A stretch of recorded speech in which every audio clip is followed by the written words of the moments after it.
my brothers and sisters, and you know what? That's not a bad thing. In fact, it's one of the most freeing truths you'll ever embrace. Because when you stop waiting for sympathy, when you stop waiting for someone else to carry your load, you finally start to realize that it's all on YOU. See, you can either complain or you can compete. You can make excuses or you can make progress. But you don't get to do both. You've got dreams, then put in the work. Nobody cares. Take full ownership of your life. This might be hard to hear, but it's the kind of truth that sets people free. The minute you realize that nobody is coming to save you, that nobody owes you anything, and that the world keeps spinning regardless of what you're going through. That's the minute you start stepping into your power. It's not meant to sound harsh. It's meant to wake you up. We live in a culture that loves to blame. People point fingers at their parents, their past, their boss, their ex, the economy, the system, and everything in between, as it helps us. But here's the bottom line: as long as you keep blaming, you're handing over your power. When you say, they did this to me, what you're really saying is, they control my destiny. You can't rise while you're still playing the victim. You can't dominate in life while telling yourself that someone else is the reason you're stuck. There comes a point where you have to stop waiting for an apology that's never coming. You have to stop hoping for validation from people who don't even believe in themselves.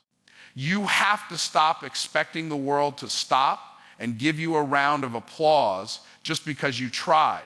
Trying isn't the standard, winning is. Effort without results doesn't build legacy. And results don't happen without responsibility. Owning your life means owning your habits, your mindset, your routine, and your outcomes. If you don't like where you are, look in the mirror. That's the person responsible. And the good news, that's also the person with the power to change it all. Us. Every missed opportunity, every setback, every failure. Those might not all be your fault, but fixing them, that's your job. Waiting for someone to feel sorry for you is like sitting in the middle of a storm and hoping someone brings you an umbrella. It's not going to happen. Build your own shelter. Find your own way. When people say, nobody cares, it's not meant to discourage you. It's meant to liberate you, as it helps us. Because once you stop worrying about who's watching, who's cheering, or who's doubting, you start performing for the right audience, yourself. And once you realize that it's your responsibility to show up, to grow work, to improve, you stop giving mediocre effort. You stop living on autopilot. You start attacking your goals with intensity. People spend more time telling others why they haven't succeeded than they spend doing what it takes to succeed. They want empathy more than they want breakthrough. But success doesn't come from sympathy. Success comes from clarity, consistency, and kamilpsas. When you take full ownership, you stop needing life to be fair. You stop needing things to be easy. You stop needing other people to believe in you. You become dangerous because nothing and no one can stop a person who has decided to take control. Yes, life gets hard. Yes, it's unfair. Yes, there are obstacles. But the most successful people in the world don't spend time focusing on what's unfair. They focus on what's possible. They don't waste time explaining their pain. They use it. They leverage it. They turn it into power. You either run your life or your life will run you. And if you don't own every part of it, the good, the bad, and the ugly, you'll stay stuck hoping someone else will come fix it for you. Excuses don't produce results, execution does. We live in a world where people have gotten really good at telling their story, but not so good at changing their story. They can tell you all the reasons why they're not, where they want to be. They can give you a detailed breakdown of what went wrong, who wronged them, how hard life has been, and why things are just different for them. But none of that moves the needle. The marketplace doesn't reward reasons. It rewards results. It doesn't care about the story. It cares about the outcome. Every time you choose to justify your lack of progress instead of taking responsibility for it, you reinforce the very thing that's holding you back. You can't grow in excuses. You can't get stronger talking about why you're weak, as it helps us. You can't move forward when your energy is stuck in explaining why you're standing still. People think they say the excuse with enough emotion or detail, it becomes valid. But it doesn't. It just becomes repeated. And repeated excuses turn into your identity. That's dangerous, because once it becomes who you are, you'll fight to protect it, even if it's the thing that's destroying your potential. Execution means you show up even when it's uncomfortable. It means you take action even when you're not sure of the outcome. It means you don't need permission or perfect timing or applause to do what needs to be done. Excuses give you temporary relief. Execution gives you long-term results. One feels good in the moment. The other feels incredible when you look back and realize how far you've come. It's easy to talk about what you're going to do. It's easy to map out the vision, post about the goal, or share the dream. But talk is cheap. Motion is not the same as progress. You can plan all day and still be stuck if you never actually move.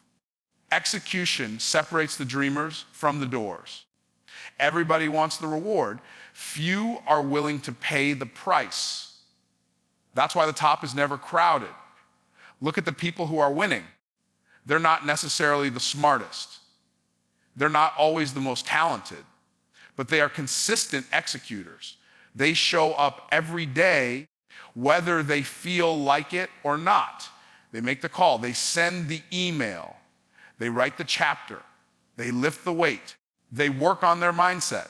They do what needs to be done because they understand that nothing happens until something happens.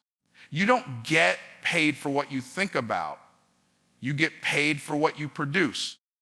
You don't build a reputation based on what you almost did. You build it on what you actually deliver. Your life will be shaped by the actions you take, not the excuses you make. And when you finally decide that excuses are no longer welcome in your life, everything begins to change. You stop negotiating with weakness. You stop arguing for your limitations. You stop wasting time explaining why it didn't work, and instead start focusing on how to make it work. People don't remember what you planned to do. They remember what you finished. People don't follow words. They follow proof, as it helps us. You'll never influence the world by showing them your potential. You influence the world by showing them your execution. You'll either become a person known for getting things done or a person known for always having a reason why it couldn't be done. Discipline beats motivation every time. Motivation feels good. It's a spark. It's energy. It's that surge you get when you watch a powerful video, hear an inspiring message, or think about your goals and dreams. But the truth is, motivation fades. It's unstable. It's emotional. It comes and goes depending on your mood, your environment, your circumstances. If you rely on motivation to carry you, you'll only be consistent when conditions are perfect. But real success doesn't happen in perfect conditions. It happens when you show up regardless of how you feel. That's where discipline comes in.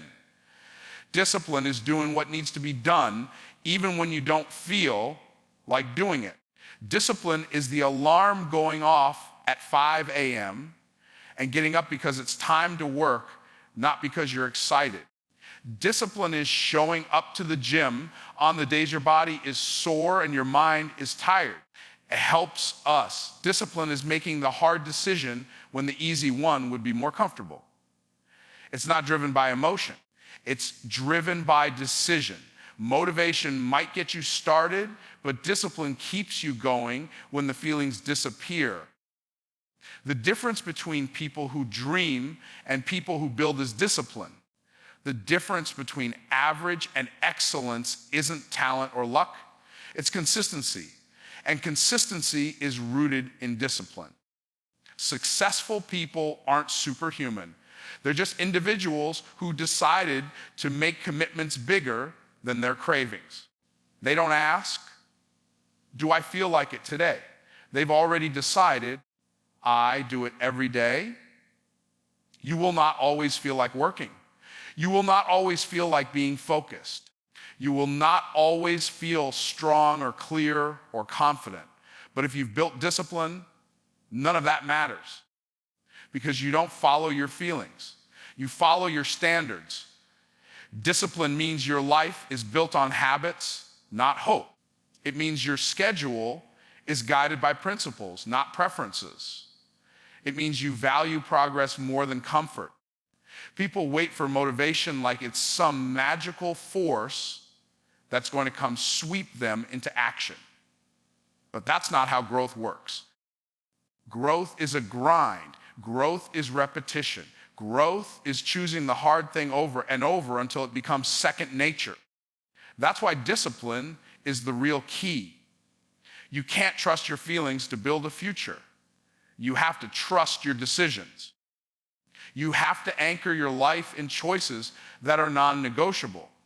Discipline gives you that anchor. And when discipline becomes your default, you stop needing outside inspiration. You don't need a hype man. You don't need validation. You don't need a perfect environment. You just need your routine, your reason, and your relentless mindset. That's how empires are built. Not in a burst of excitement, but in the daily commitment to the process, especially when it's boring, uncomfortable, or difficult. Every great achievement you've ever admired was built on discipline. The athlete, the artist, the entrepreneur, the leader, they all operate with habits that don't depend on how they feel that day. They've trained themselves to do it anyway, to show up anyway, to deliver anyway, because they understand that emotion is temporary, but discipline is a system. And systems create results. You don't rise to the level of your motivation. You fall to the level of your discipline. And the people who win in life are not those who feel good every day. They're the ones who do what's necessary every day. Whether it's easy or not, whether it's fun or not, whether it's visible or not. They move forward through structure, not just spark. Silence distractions and focus on your personal growth. In a world full of noise, the ability to focus has become a rare skill. Notifications, opinions, trends, drama, headlines. Everything is screaming for your attention. The problem is that attention is energy. Wherever your attention goes, your energy follows. And if your energy is constantly being scattered, your progress will be inconsistent. You can't build anything meaningful when you're always being pulled in 100 different directions. To grow into the person you were created to be, you have to be intentional about what allow into your mind, your space, and your time. Distractions aren't just things you dislike. Sometimes they look like entertainment, validation, or even people you care about. The most dangerous distractions are the ones that feel good but pull you away from purpose. It's easy to justify wasting time when it's packaged in comfort or social approval. But every moment spent distracted is a moment stolen from your development. Growth doesn't happen when you're distracted. Growth happens in focus, in stillness, in repetition, in the hidden hours where no one's clapping, no one's watching, and no one's posting about it. You have to learn to protect your environment. Not everything deserves access to you. Not every conversation needs a response. Not every comment requires your energy. When you let the wrong things take up space in your mind, you push out the right things. You cannot expect to level up while entertaining noise that keeps you average. It might feel like you're staying informed or being social, but if it's not aligned with your vision, it's a distraction. And distractions cost more than time. They cost clarity. Focusing on your personal growth means deciding that your future is more important than your impulses. It means turning down the volume on the world so you can turn up the volume on your goals. Thus, it means unplugging from what everyone else is doing so you can plug into what you're called to do. It's not about elevation. And sometimes elevation requires separation, not because you're better than others, but because you're building something that demands your full attention.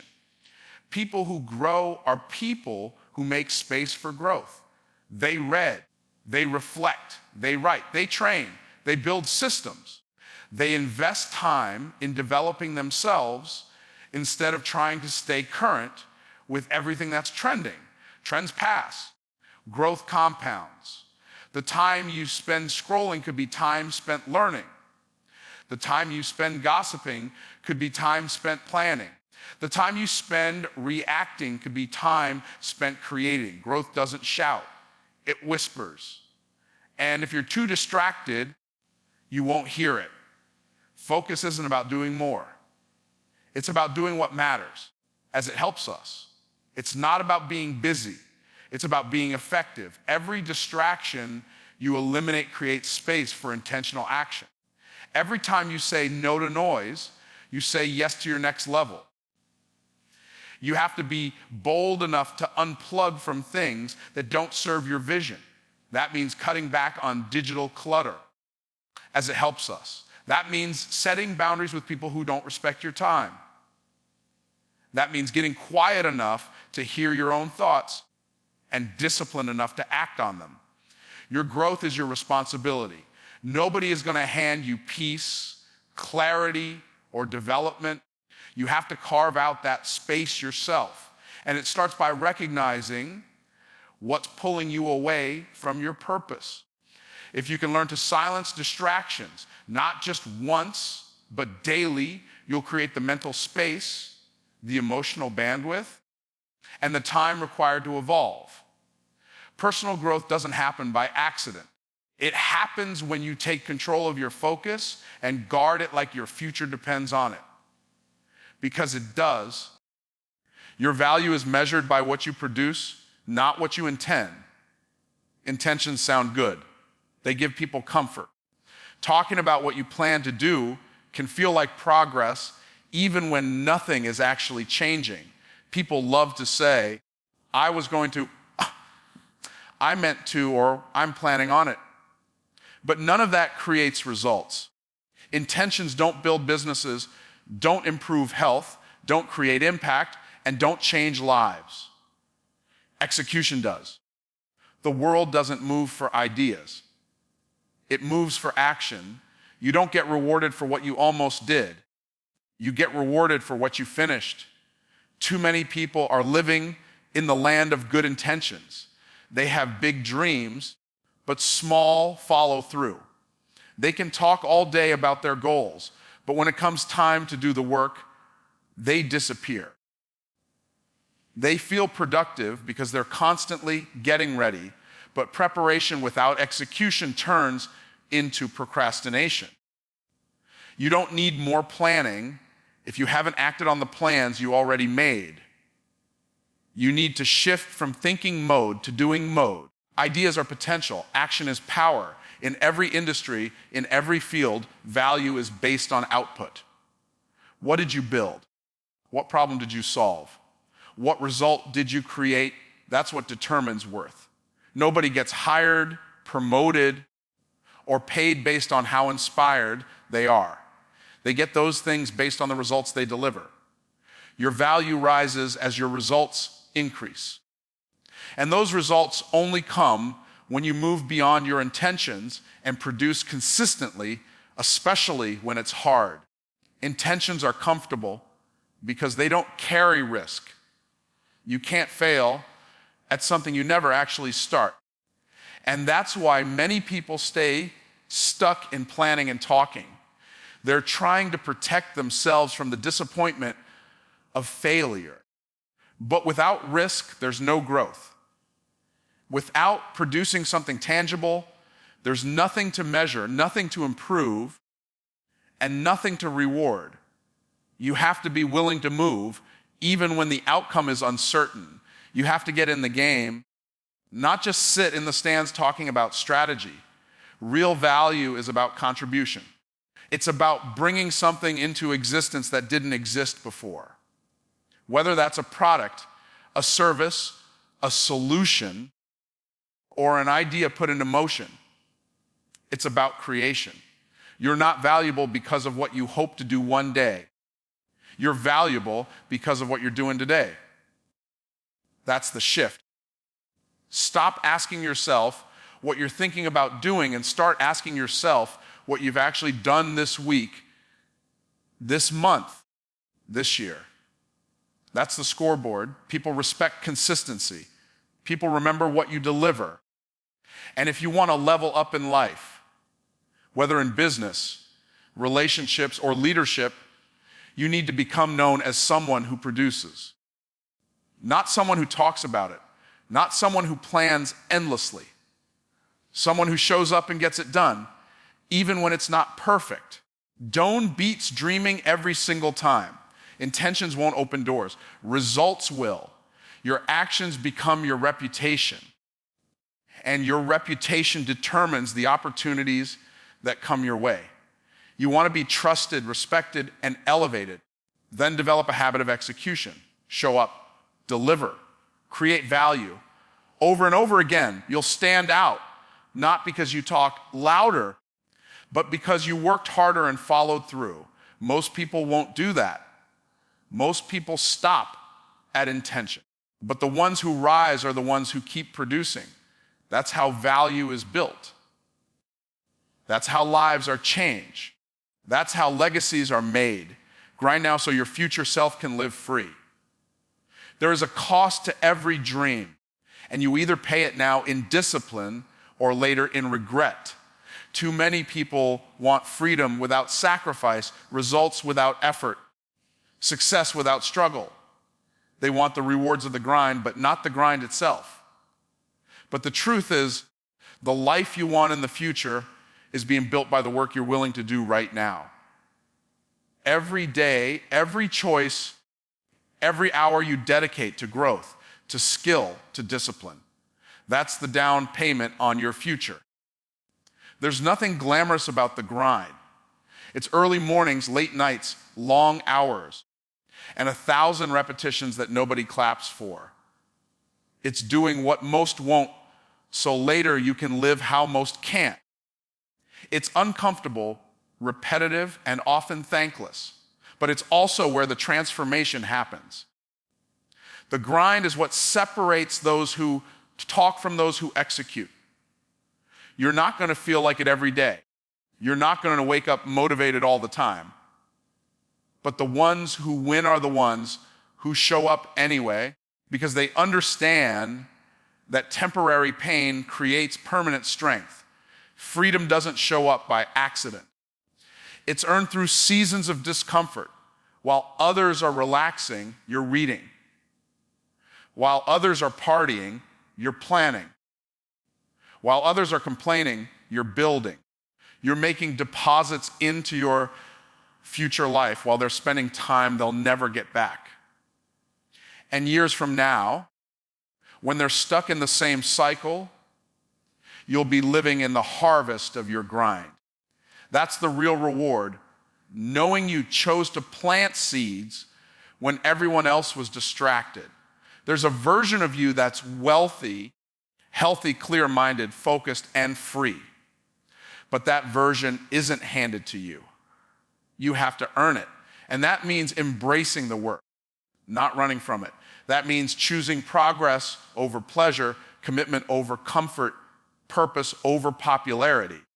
The grind is where you learn resilience, where you stretch your limits, where you face resistance and become stronger because of it.